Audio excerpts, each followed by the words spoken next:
Hi, this video is for Unit 4 Learning Target 3. It's designed for Grant County Middle School students in the 6th grade who are preparing for an upcoming test. Bottom line here for this one, guys, Learning Target 3 says read and interpret a variety of graphs and charts including cartograms about consumption patterns and immigration in the U.S. Well, you need to know how to read a bar graph. That's pretty big. We've covered that earlier in the year, but the new image that I thought I would show you guys today, if you're a parent watching, would be a cartogram. Now, kids, we've been working with these in the classroom, and these are some funny looking maps that show numerical data, meaning it's broken down stuff by numbers. And here's an example of one that demonstrates the Electoral College or the population of the United States.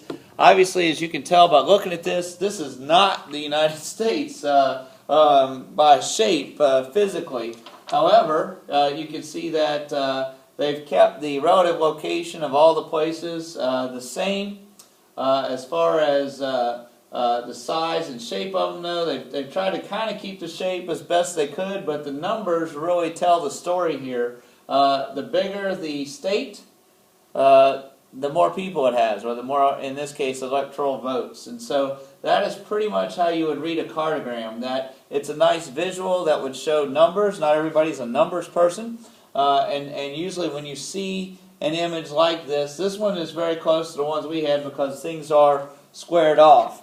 I've got another example that I would like to show you about cartograms. This one is more about something that we did. It's not exact, but this would be something that especially those of you in Miss Leach's class saw. An energy consumption. This one is basically includes oil. How much energy everybody uses around the world. This one is a world image.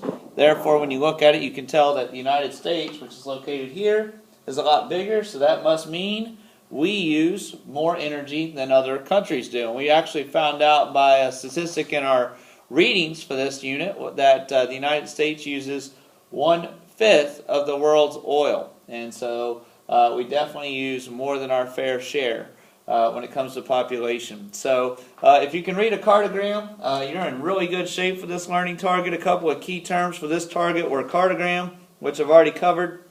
And then the difference between immigrate with an E and immigrate with an I. If you immigrate a country with an E, it means you're exiting or leaving. If you immigrate with an I, it means you're coming into.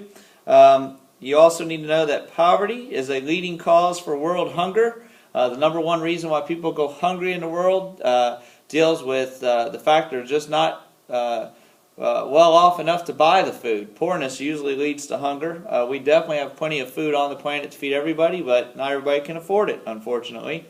So if you know those things, you're ready for Learning Target 3. Good luck, everybody.